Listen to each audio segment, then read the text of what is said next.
na po mga kaibigan, nag-assemble din po ako ng sarili kong solar setup, kaso medyo kulang-kulang pa sa budget, kaya samantala yan lang muna siya.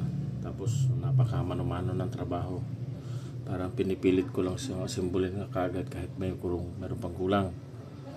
Gaya na lang halimbawa ng wire ng cable yan. Pero na-order ko na yung mga mahal, pero yung mura hindi ko pa na kaso na-excite na ako na gawin na, kaya na-assemble ko na rin.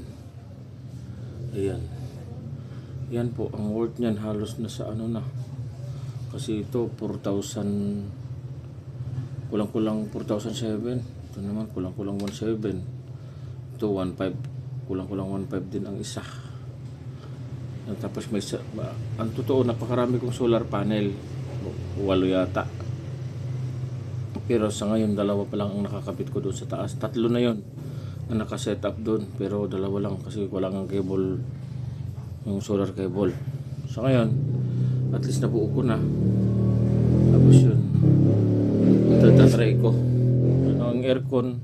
Hindi ko pa maano kasi wala pa akong mga extension nandun sa loob ang aircon. Yan.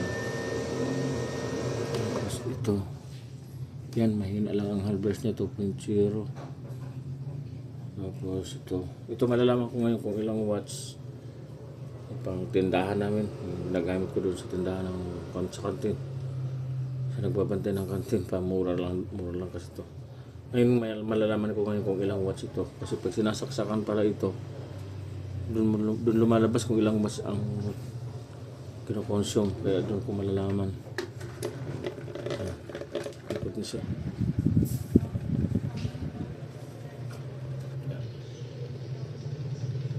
Wow, 1 watts lang pala yan. Really? 1 watts. Sinaksak ko ang electric pan kanina na malaki, 45 watts. Tatry natin yung electric pan malaki. Wait lang ha. Ito yung ito try naman natin ngayon yung electric pan ng malaki, kasi disipit ito medyo malaki-laki na.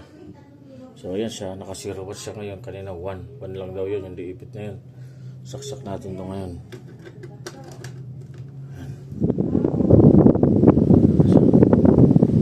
Ayan, 42 watts. Grabe naman diferensya pala, 1 watts lang yun. So napakatipid dun sa kuryente, hindi hama. Wala lang siguro gamitin ko palagi. Isipin mo 1 watts versus 42 watts. Yan siya. So dito 14 volts, dito yan, paparehas naman sila. Ito yung inverter, ito yung MPPT. Tapos ito bawat isa ay 12 volts, 12 and 25. Sabihin 25 so yan. Bali, yun nga, base sa napag-aralan ko sa YouTube Academy, bali, para malaman ang watts nito kung ilan, ita-times mo lang yung 12 volts times kung ilang siya, natawag nilang amperes hour ba yun.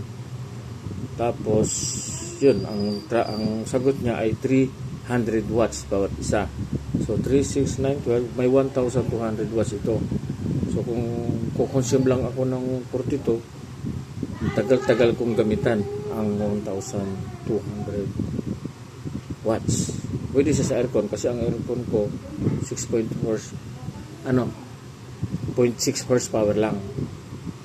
So kayang-kaya nito, kasi ito ay 3,000. Baliktad ang pagkakalagay ng level ni China.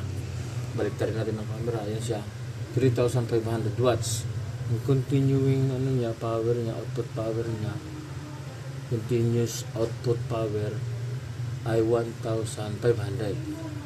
So maning-mani sa kanya yung aircon ko ng 0.6 horsepower. Kasi alam ko sa 1 horsepower ay parang nasa kulang-kulang 800 watts. So yung 0.6 mas mababa yun. So yan po muna. Maraming salamat. Pag okay na po ito, papakita ko ulit po sa inyo pag okay na ang pagkakaset up ko, kasi ngayon talagang medyo ano pa, mukha pa siyang kawawa. Tapos aakit din ako mamaya, kakabit ko na yung 4 na solar panel, tapos baka by next week makakabit ko na yung ano ng ayos with tamang cable wire. Yan, okay, salamat po, maraming salamat.